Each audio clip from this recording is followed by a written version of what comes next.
Direto ao plenário para a videoconferência da manhã de hoje. Encerramento do primeiro semestre forense do ano de 2020. E passa a palavra Ministro Dias Toffoli, presidente do STF, em plenário. Para a leitura da ata da sessão anterior. Ata da 19ª Sessão Extraordinária do Plenário do Supremo Tribunal Federal, realizada inteiramente por videoconferência em 25 de junho de 2020. O plenário está em pé, à direita do ministro Dias Toffoli. Presentes à sessão, os senhores ministros Celso de Mello, Marco Aurélio, Gilmar Mendes, Ricardo Lewandowski, Carmen Lúcia, Luiz Fux, Rosa Weber, Roberto Barroso, Edson Fachin, Alexandre de Moraes. Procurador-Geral da República, doutor Antônio Augusto Brandão de Aras. Abriu-se a sessão às 14h39, sendo lida e aprovada a ata da sessão anterior.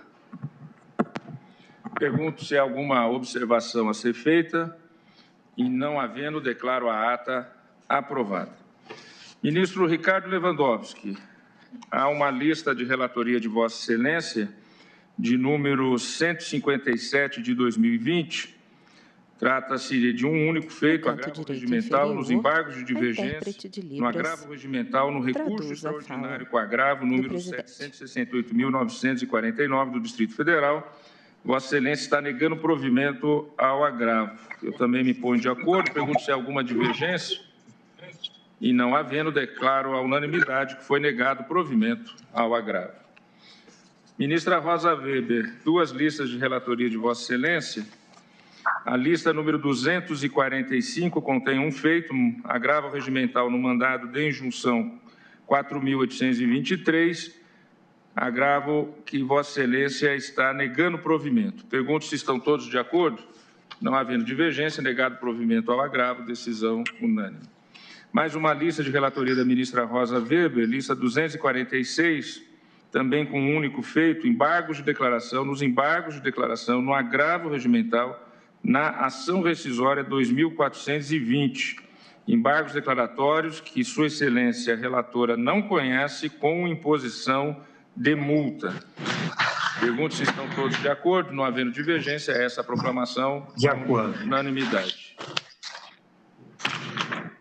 Ministro Ricardo Lewandowski, de relatoria de Vossa Excelência, apregou para continuidade de julgamento, com vista ao ministro Marco Aurélio, a ação direta de inconstitucionalidade 3005, procedente do Distrito Federal, sendo requerente o Procurador-Geral da República, interessados, Presidente da República e Congresso Nacional.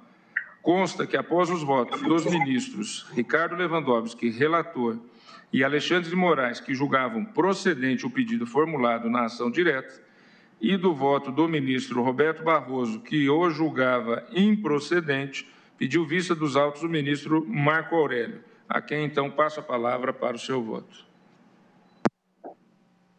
Presidente, tem o voto circunstanciado que pedirei ajuntado ao processo. O pano de fundo é único, aplicação no tempo da lei nova. Ministro Marco Aurélio, ao fundo, parede de madeira, estante também de madeira repleta de livros. Determinando a aplicação a contratos formalizados anteriormente e aplicação para substituir-se o IPC, que continua a existir, pela TR. Estou acompanhando inteiramente o ministro relator e ressaltando que o Brasil precisa de segurança jurídica para ter, inclusive, investimentos estrangeiros. Acompanho Sua Excelência, o ministro relator, e pedindo ajuntado ao processo do voto que preparei a respeito da matéria. Agradeço ao ministro Marco Aurélio, que então consigna voto com o relator e fará juntada do voto circunstanciado para fins de publicação. Como vota o ministro Luiz Edson Fachin?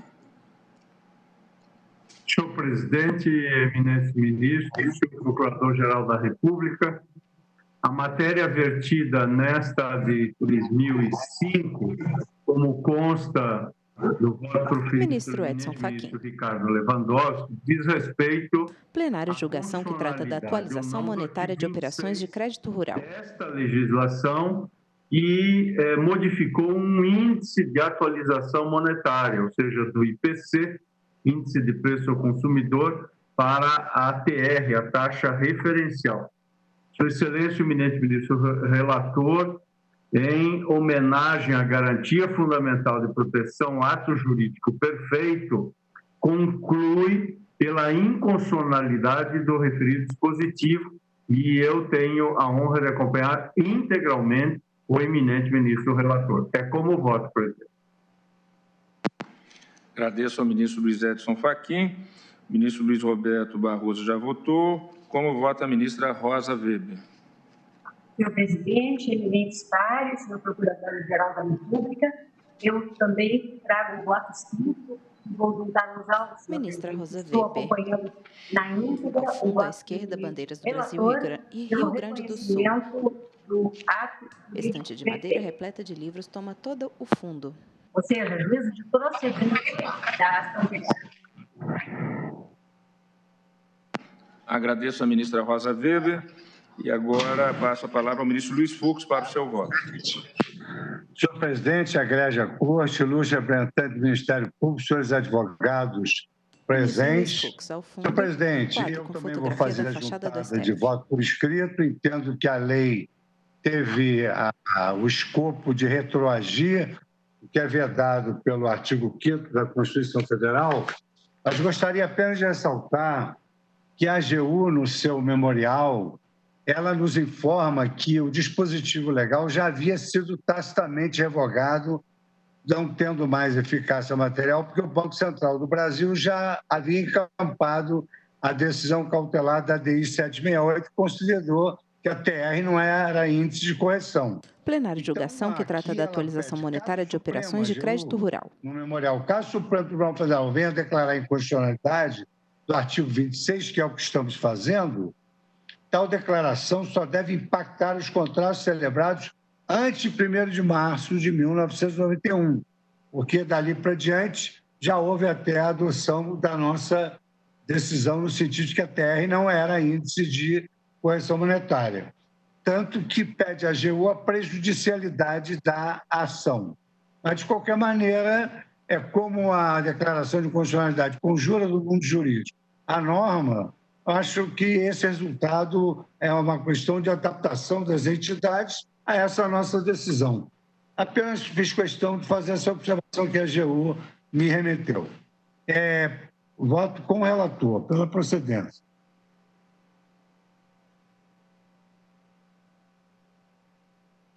Ministro Fux também acompanha o relator. Ministra Carmen Lúcia, como vota? Senhor presidente, senhores ministros, também eu estou acompanhando o ministro relator no sentido da procedência da ação. Ministra Carmen Lúcia. Agradeço à ministra Carmen Lúcia. E agora, como vota o ministro Gilmar Mendes?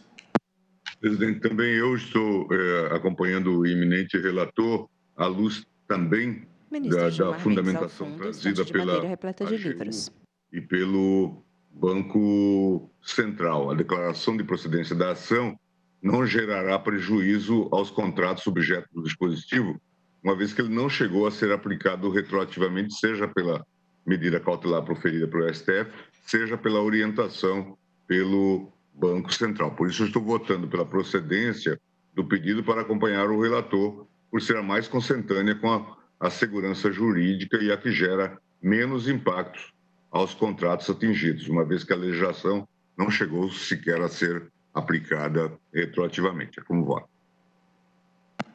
Agradeço ao ministro Gilmar Mendes. Também eu acompanho o relator, proclamo que, por maioria, foi julgado procedente o pedido, nos termos dos votos proferidos, vencido o ministro Luiz Roberto Barroso. Agora, também para continuidade de julgamento, de relatoria do ministro Luiz Fux, apregou embargos de divergência nos embargos de declaração, no agravo regimental, no recurso extraordinário 594.892, procedente do Rio Grande do Sul. Ministro Dias Toffoli, em plenário. Embargado Eduardo Xavier da Costa. Consta que, após o voto do relator, ministro Luiz Fux, que conhecia dos embargos de divergência e dava-lhes provimento, e do voto do ministro Marco Aurélio, que negava provimento aos embargos, pediu vista dos autos ao ministro Gilmar Mendes, a quem passo a palavra para o seu voto. Presidente, julgamento de recurso no qual se alega divergência entre turmas do STF em processo que trata de precatório complementar. De divergência, de modo a reformar o acordo impugnado, conferindo provimento ao recurso extraordinário interposto pela União, para afastar o pagamento de juros de mora durante o prazo constitucionalmente estabelecido para o processamento do precatório. É como voto. Acompanhando, portanto, o eminente ministro relator, ministro Fux, com as vênias devidas ao ministro Marco Aurélio. O ministro Gilmar Mendes acompanha o relator, como voto o ministro Alexandre de Moraes. Bom dia, presidente, ministra Carmen, ministra Rosa, bom dia aos ministros, bom dia, doutor ministro Alexandre de Moraes. Geral da República. Presidente, também... Ao fundo, parede branca e quadro vermelho. Ao contrário, acompanha integralmente o eminente ministro relator, dando provimento aos embargos de divergência, para reformar o acordo impugnado, dando provimento ao recurso extraordinário da União, no sentido da não incidência de juros moratório naquele período de mora. Junto, voto por escrito, mas acompanho integralmente o relator.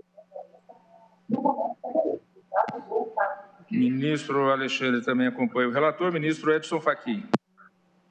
Senhor presidente, esta matéria, como Vossa Excelência vem de apregoar e foi estampada nos votos ministro Edson Fachin nos antecederam, cuida de embargos de divergência, especialmente no que diz respeito à incidência ou não de juros de mora em matéria de precatório complementar entre a data da expedição e do efetivo pagamento. O eminente ministro relator conheceu dos embargos e deu provimento, sendo que o eminente ministro Marco Aurélio, abrindo a divergência, nega provimento aos embargos. A compreensão que tem o senhor... Julgamento de recurso no qual se alega divergência entre turmas do STF em processo que trata de precatório complementar. E, portanto, anoto e registro meu voto no sentido de negar provimento aos embargos.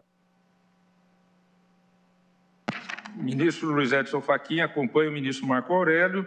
Como voto, o ministro Luiz Roberto Barroso. Bom dia, presidente. Bom dia, ministra Carmen, ministra Rosa, prezados colegas, doutor Aras.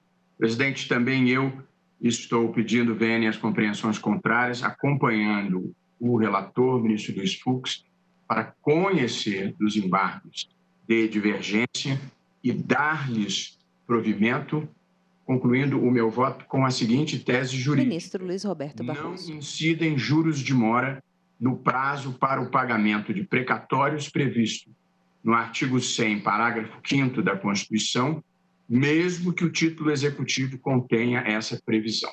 Como voto, presidente. Agradeço ao ministro Luiz Roberto Barroso. Como vota a ministra Rosa Weber. Senhor presidente, eu também votarei declaração de voto. Peço vênia às compreensões contrárias, especialmente ao ministro relator, para acompanhar a divergência aberta pelo ministro Marco Aurélio. Tenho convicção de que ministra Rosa essa Weber. não é a orientação prevalecente no Supremo Tribunal Federal, ou seja, a tese que sempre escolheu. Só que, vindo novamente a debate em embargo de divergência, eu sou a ministro Marco Aurélio acompanha. Pessoal, que vai na mesma linha que eu disse da divergência aberta pelo ministro Marco Aurélio. É como voto.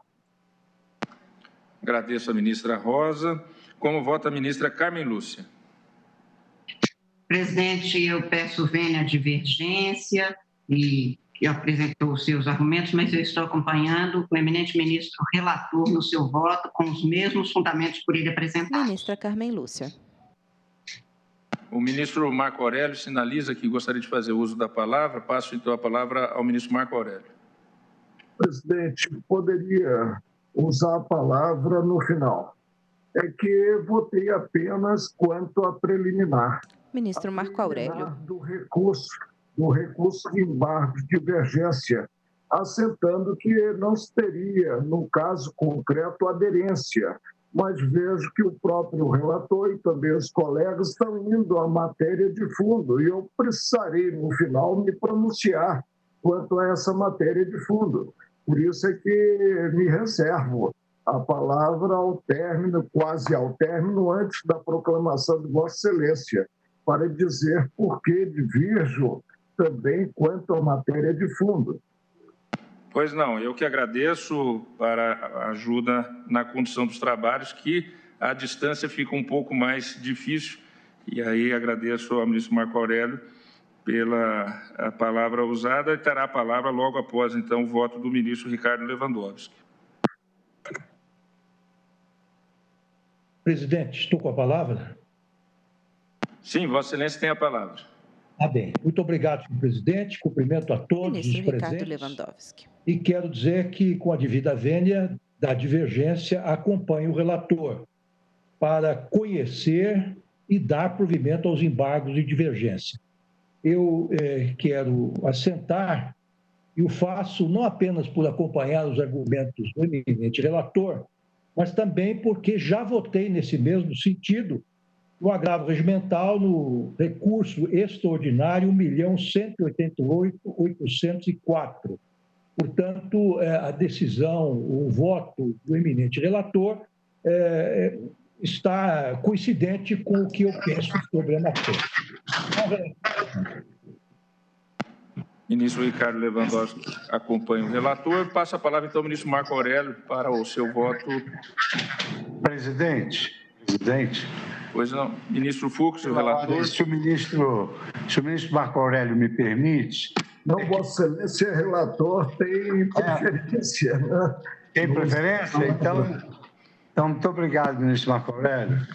Eu anoto no voto que, efetivamente, Ministro Luiz Fux. O julgamento do RS 591085, a tese foi fixada pelo ministro Ricardo Lewandowski no tema 147.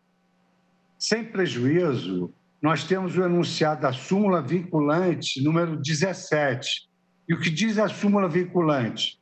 Durante o período previsto no parágrafo 1º do artigo 100 da Constituição, não incidem juros de mora sobre os precatórios que nele sejam pagos. Então, consecutivamente, não devem incidir juros de mora no período compreendido entre a data da expedição do precatório e do efetivo pagamento realizado no prazo estipulado constitucionalmente. Essa tem sido a nossa jurisprudência que eu procurei seguir, trazendo aqui arestos de todos os componentes. Julgamento de recurso no qual se alega divergência entre turmas do STF em processo que trata de precatório complementar. Aberta, mas como era voto vista, só rememorar esses aspectos para poder engrandecer o debate que certamente trará o ministro Marco Aurélio. Obrigado. Agradeço ao relator e passo a palavra ao ministro Marco Aurélio. Presidente, inicio salientando: pobres credores da Fazenda Nacional e das fazendas estaduais. Ministro Marco Aurélio. Nós estamos a versar a mora, presidente. E a mora, ela fica constituída, fica ressaltada com a simples citação para o processo de conhecimento, em que se pleiteia verbas, se pleiteia o cumprimento de obrigação de dar.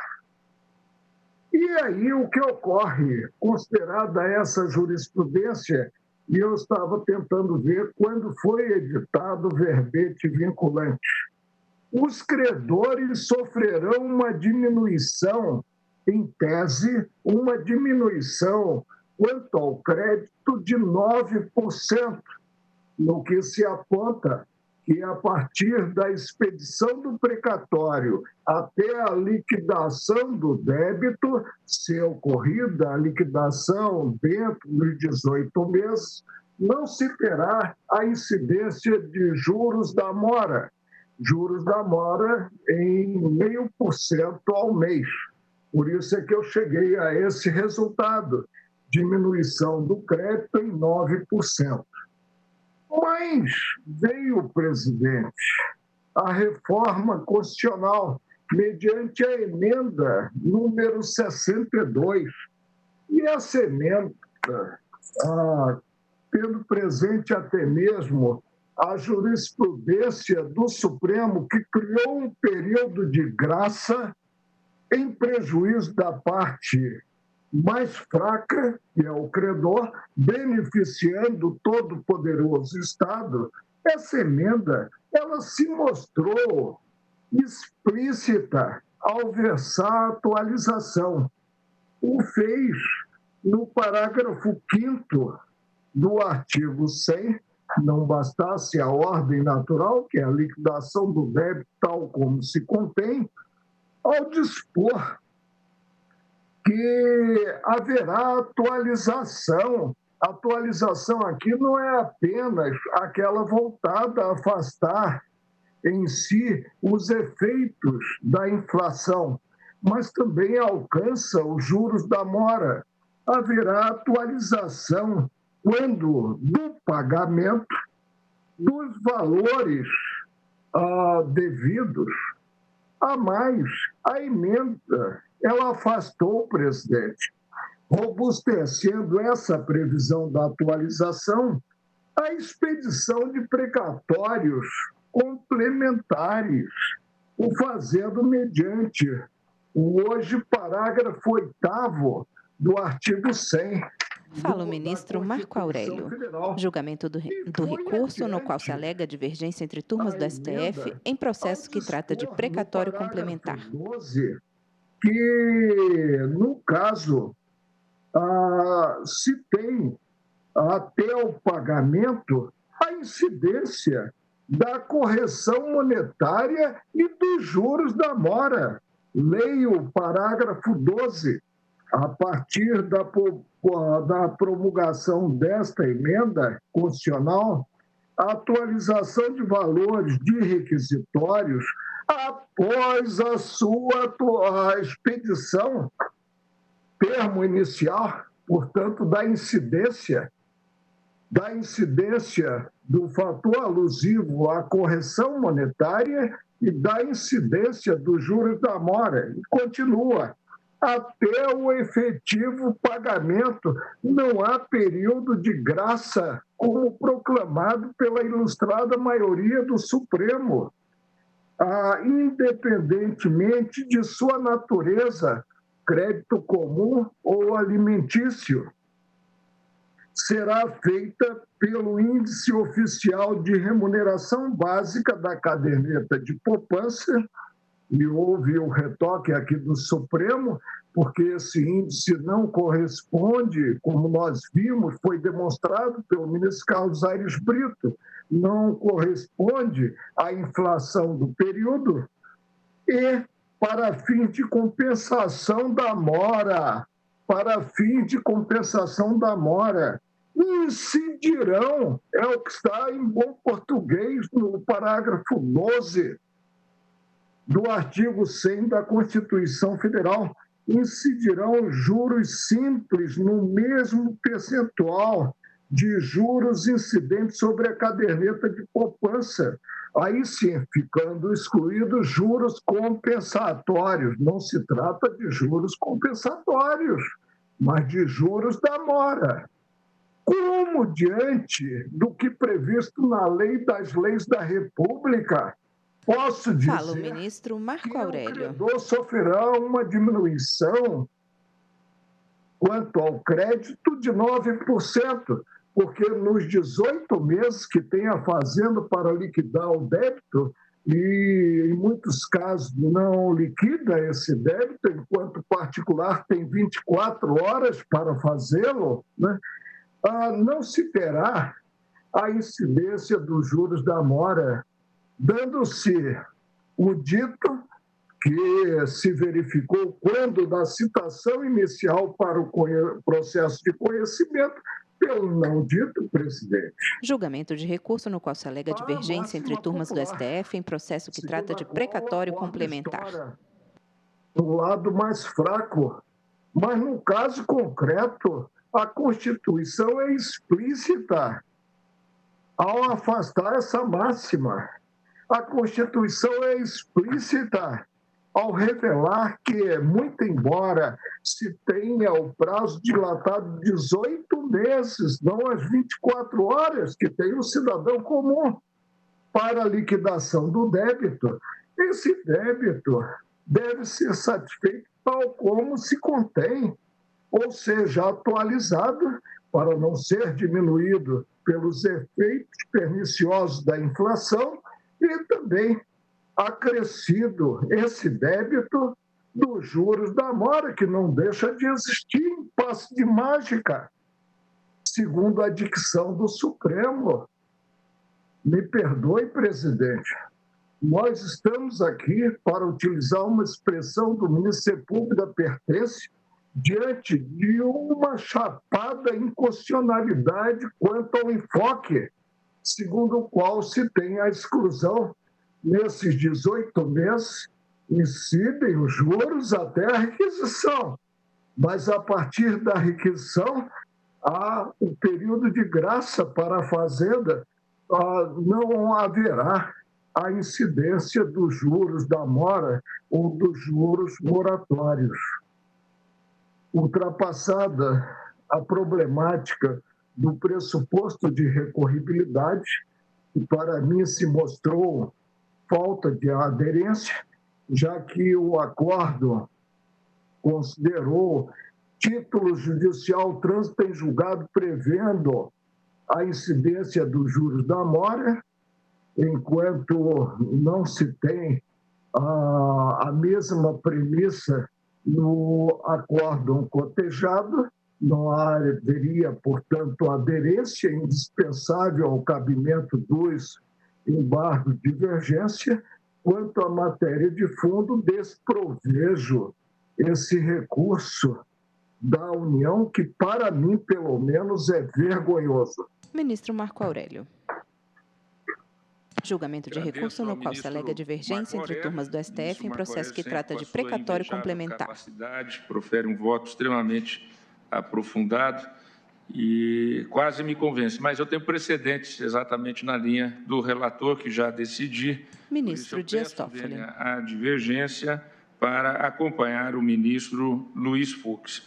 E proclamo, então, que, por maioria, foram conhecidos dos embargos de divergência e dado provimento a eles, de modo a reformar o acórdão impugnado e dar provimento ao recurso extraordinário interposto pela União, nos termos do voto do relator e dos que o seguiram, vencidos o ministro Marco Aurélio, o ministro Luiz Edson Fachin e a ministra Rosa Weber. Pergunto ao ministro relator, o ministro Luiz Roberto Barroso fez uma proposta de tese, mas penso que já há, inclusive, ministro relator, o ministro Barroso fez uma proposta de tese, mas penso que já há, inclusive, súmula a respeito, não? O enunciado 17 sintetiza, a menos que o colegiado queira modificar.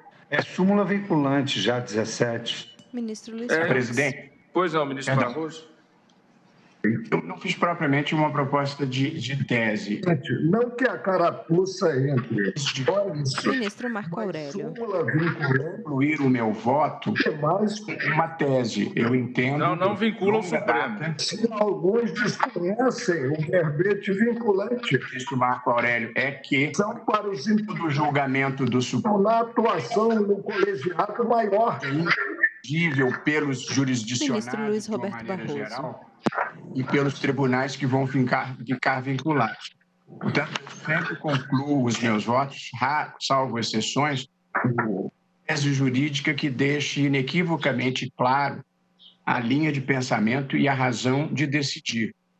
Porque nos países que pretendem que a jurisprudência tenha um papel relevante, os tribunais inferiores e os jurisdicionados devem saber qual a tese jurídica do julgamento. Julgamento de recurso no qual se alega divergência entre turmas do STF em processo que trata de precatório complementar.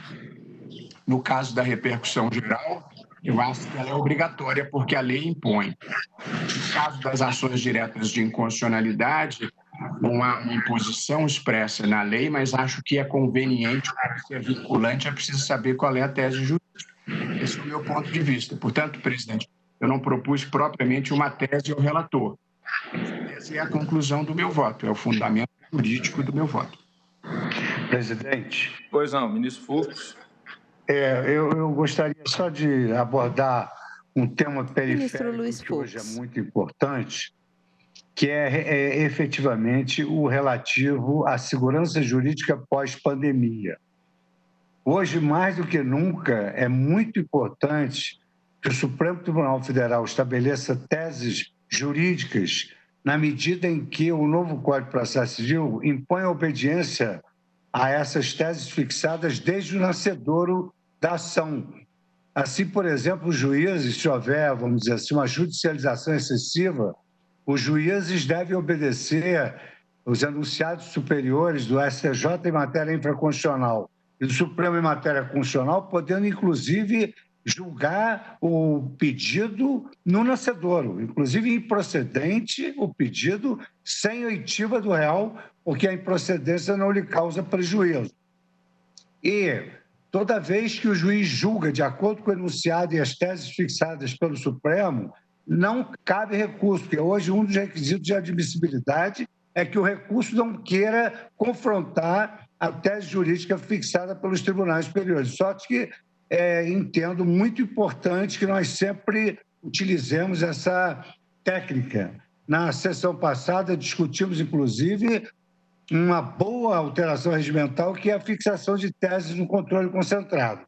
Mas, no caso concreto, eu até submeto ao colegiado se esse enunciado é compatível com a conclusão que nós acabamos de chegar.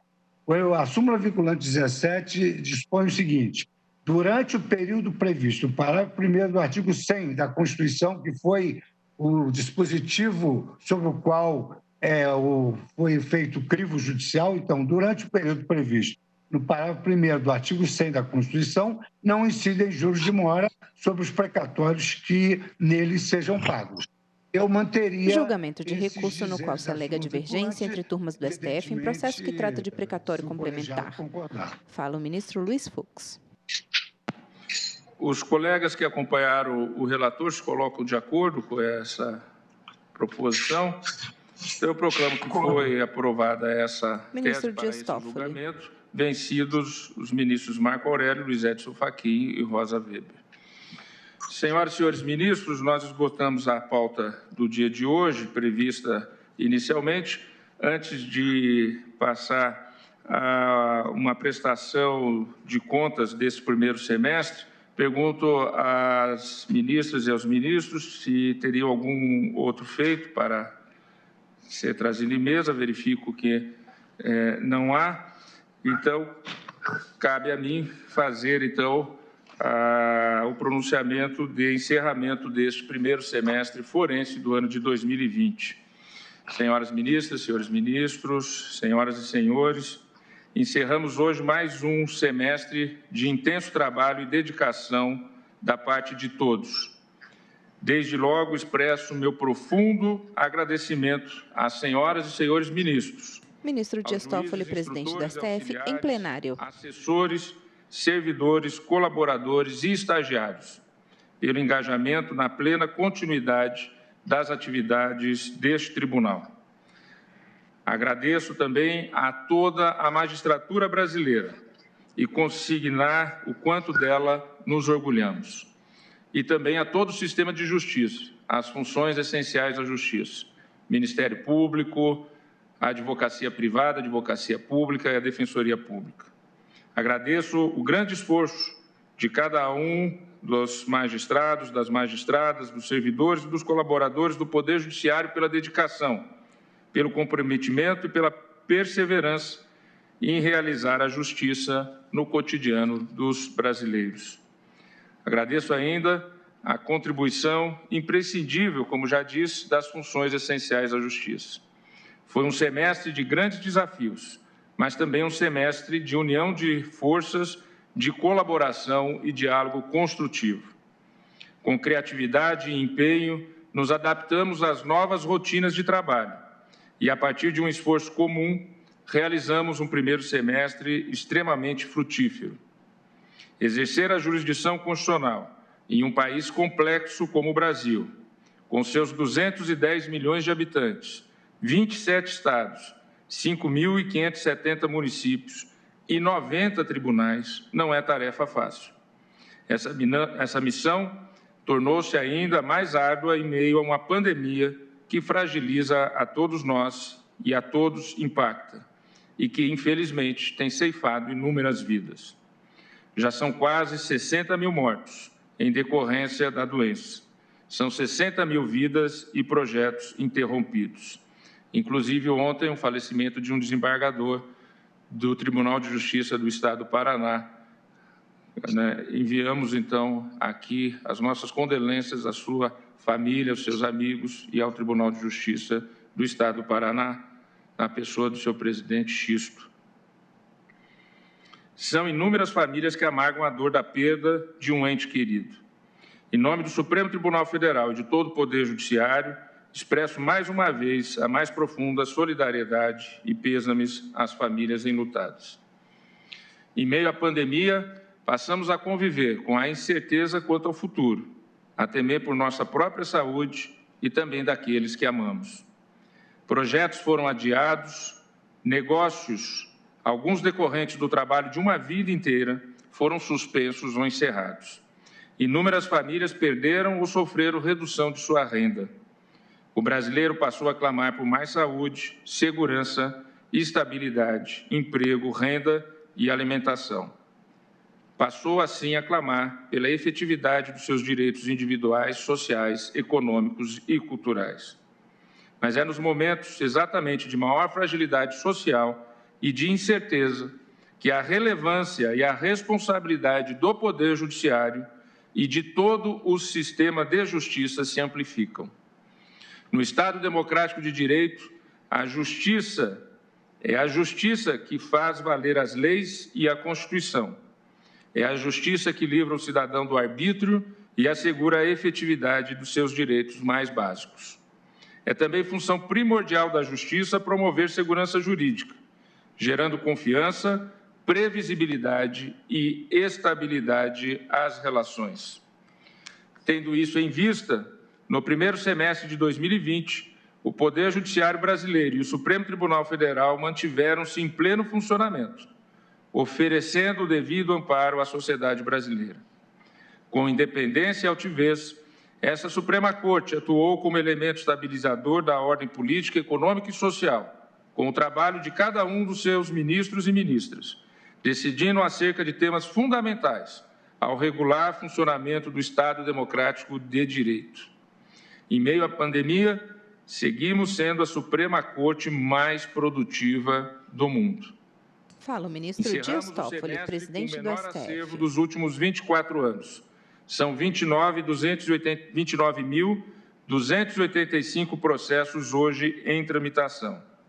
Como a cada ano, com a sua diminuição, hoje nós temos 6,4% menos acervo do que em 31 de dezembro de 2019. Foram recebidos, neste semestre, 37.525 feitos e foram baixados 38.002. 17.360 processos foram registrados à presidência e 17.487 distribuídos aos ministros. 48.101 decisões proferidas no período, sendo 39.498 decisões individuais, 82,1%, e 8.603 decisões colegiadas, 17,9%. Foram publicados 8.393 acórdãos. Foram realizadas 58 sessões plenárias, uma sessão solene, 37 sessões presenciais e 20 sessões virtuais. Neste primeiro semestre de 2020, no plenário maior, foram julgados 2.269 feitos. Na primeira turma, foram julgados 3.552 e na segunda turma, 2.760. No plenário, julgamos o total de 55 repercussões gerais, 43 delas através do plenário virtual. Julgamos 267 méritos cautelares e referendos referentes a ações de controle concentrado. Dessas 267 decisões, 215 foram em sessões virtuais. Nas sessões plenárias por videoconferência, julgamos 56 processos, dos quais 28 eram relativos à pandemia do novo coronavírus. Os julgamentos virtuais são uma realidade cada vez mais presente nas grandes democracias do mundo, sendo propulsores de uma prestação jurisdicional mais célere, eficiente, isonômica, transparente e acessível a todos.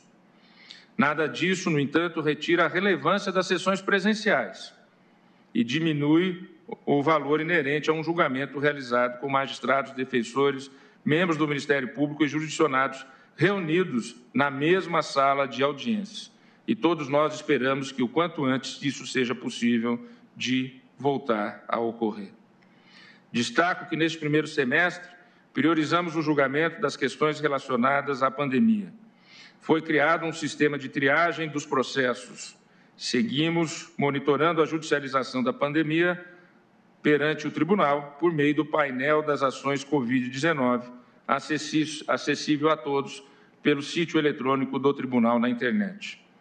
Até o momento, foram registrados no Tribunal, vejam o impressionante número, 3.533 ações relacionadas de alguma forma à pandemia.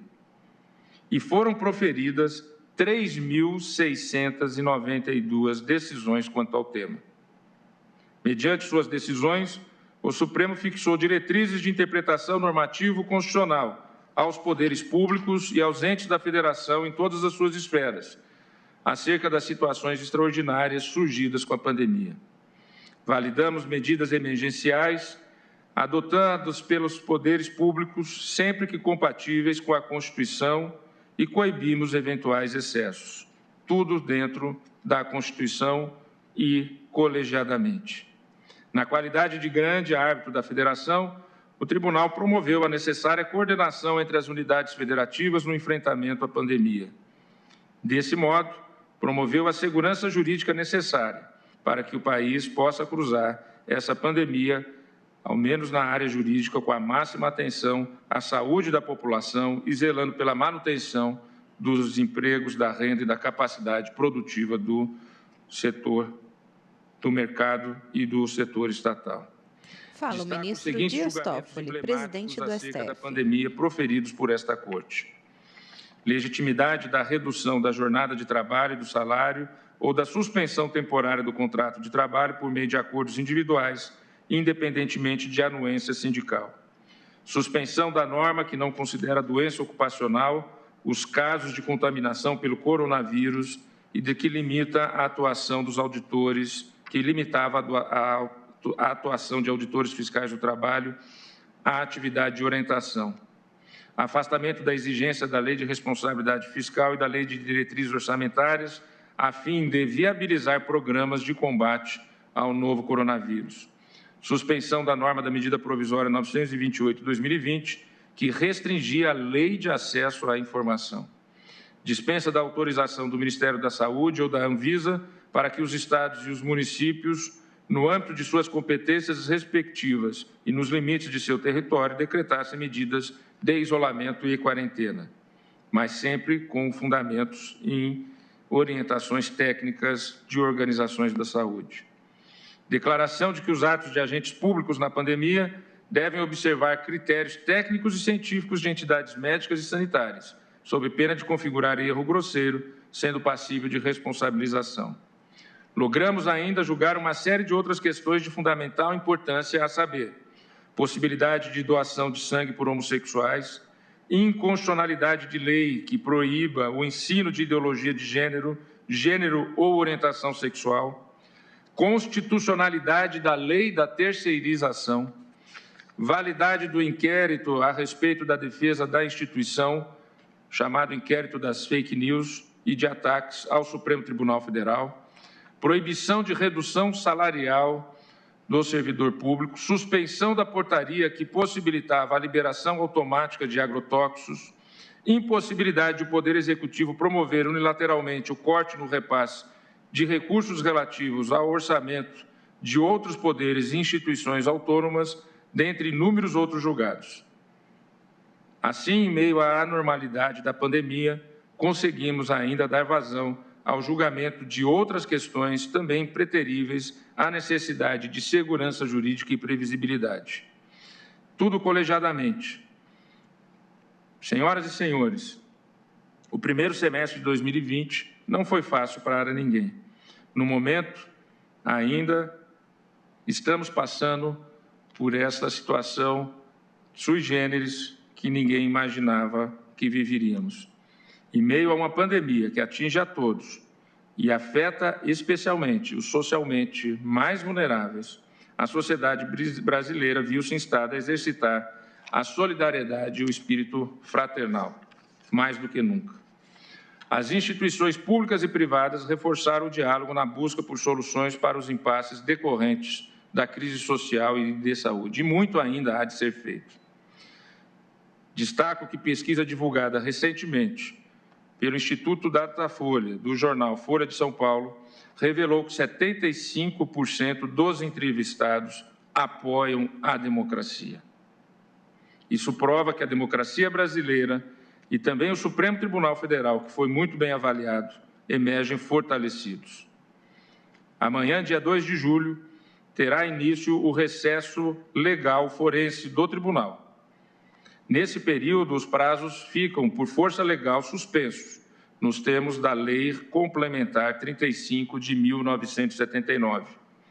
Não obstante, este Supremo Tribunal Federal não para, nem o Judiciário. Estaremos seguindo, apreciando os processos urgentes, bem como os gabinetes dos ministros seguirão trabalhando, dando continuidade à análise interna dos feitos que compõem os respectivos acervos. A Justiça brasileira e o Supremo Tribunal Federal sempre estarão apostos para atender às demandas do povo brasileiro por justiça, inclusão, igualdade e liberdade. Seguiremos firmes nessa missão de guardas da Constituição.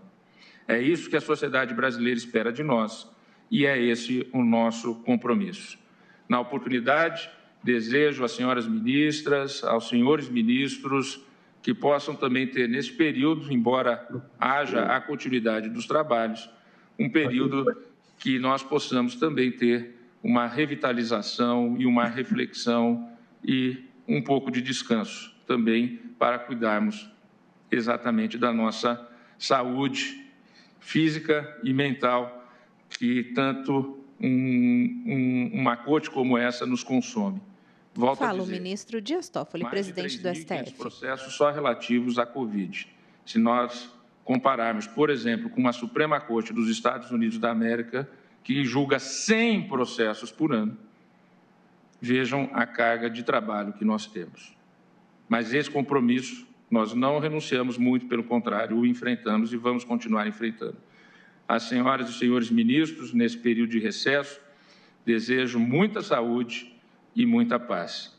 Ao Ministério Público, na pessoa do senhor Procurador-Geral da República, desejo também que tenha um bom período de reflexão de atividades, também com muita saúde. E também estendo esses votos a toda a advocacia, privada e pública, à Defensoria Pública, às funções essenciais da Justiça, à Polícia Judiciária, aos nossos juízes auxiliares e instrutores, aos nossos servidores, à nossa Secretaria de Plenário, que sempre está aqui a postos para nos auxiliar durante as sessões, a todos os colaboradores, estagiários, a todos os servidores, aos setoristas e à imprensa que divulga as nossas ações, a todas as senhoras e os senhores que nos acompanham. Que nós possamos ter um mês de julho de muita saúde e tranquilidade e que nós possamos voltar com as sessões colegiadas no mês de agosto revitalizados. É o que desejo a todos.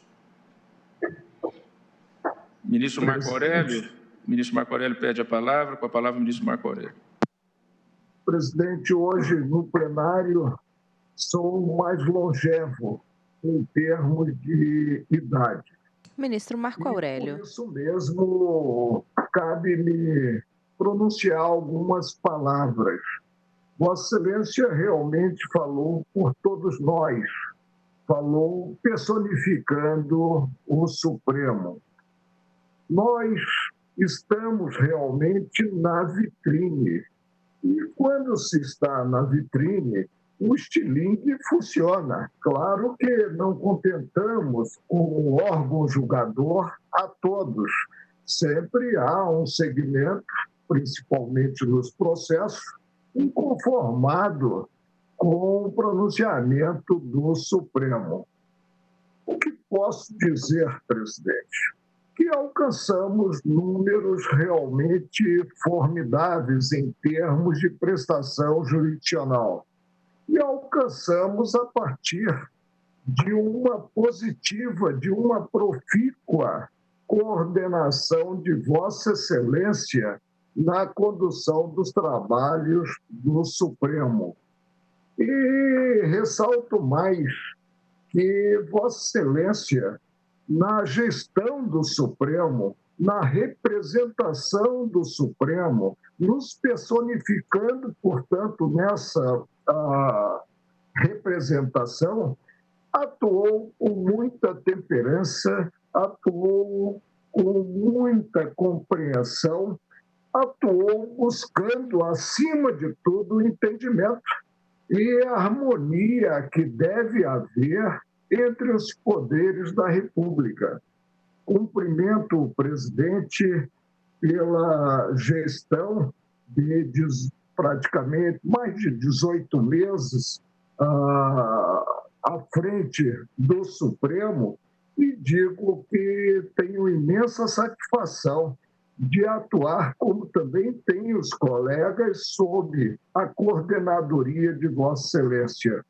Nós estamos vivendo uma quadra inusitada, não apenas no Brasil, no mundo inteiro.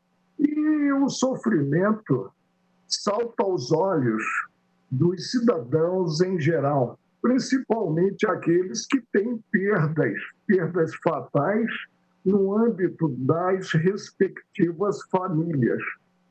Então, nós devemos realmente, como disse a Vossa Excelência, buscar a revitalização das forças. Nós devemos refletir quanto a essa quadra e pensar realmente na busca incessante de dias melhores em termos de convívio social. Meus cumprimentos a Vossa Excelência e que o período de férias coletivas não seja tão penoso no plantão que Vossa Excelência estará a implementar nesse mês de julho.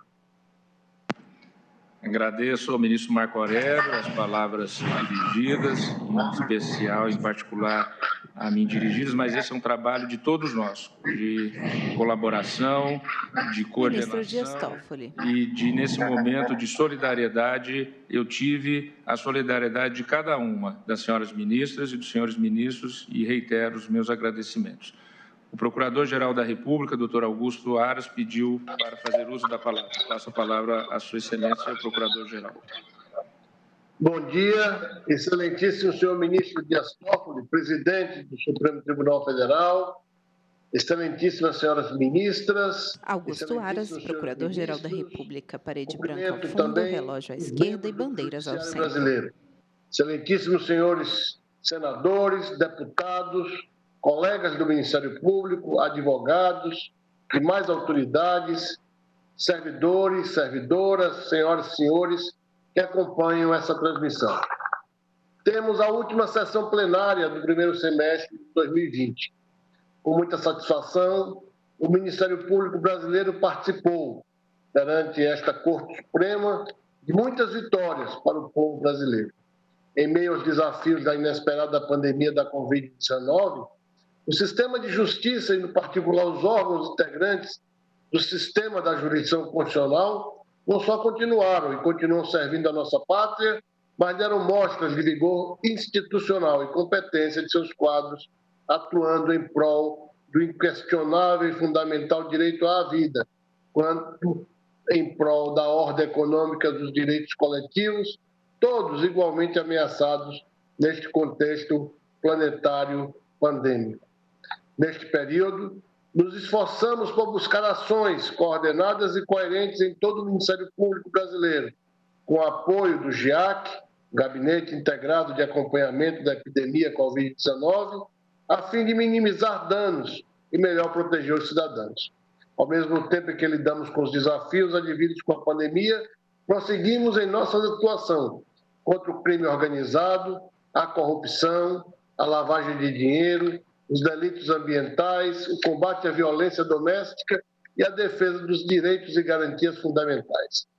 Sobre os recentes ataques feitos a esta Suprema Corte Suprema, reitero o respeito do Ministério Público Brasileiro para com todos os ministros, pois, no exercício da mais alta magistratura, não são aviltados apenas homens e mulheres encarregados de responder pela justiça mais elevada do país, mas o próprio sistema de justiça, as instituições republicanas, o que não pode ser tolerado. Como não se pode tolerar ataques de quaisquer natureza aos três poderes da República e ao Estado Democrático de Direito. É preciso distinguir manifestações próprias da liberdade de expressão, merecedores de civilizada tolerância e respeito, crimes de calúnia, injúria e difamação, ameaça, organização criminosa e delitos tipificados nas leis penais e na Lei de Segurança Nacional. Por isso, somos ciosos em defender tanto a independência quanto a harmonia dos poderes, prezando sempre pelo diálogo, assim como pela condução firme, porém serena, diante das adversidades que nos desafiam cotidianamente. O necessário isolamento social a que a capital federal foi submetida não prejudicou os trabalhos deste egrégio Supremo Tribunal Federal e da Procuradoria-Geral da República, com as adaptações necessárias na rotina e com o apoio imprescindível dos nossos profissionais de tecnologia. O jurisdicionado recebeu a pronta jurisdição, não sofrendo prejuízos, sobretudo consideradas as inúmeras e relevantes questões trazidas ao STF neste primeiro semestre. Neste período, mais de 13 mil processos tramitaram entre o Supremo e a PGR. Até o dia 29 de junho, 13.133 processos vieram à PGR, tendo sido devolvidos 13.210. No primeiro semestre também temos contabilizados 14.141 manifestações dirigidas à Suprema Corte.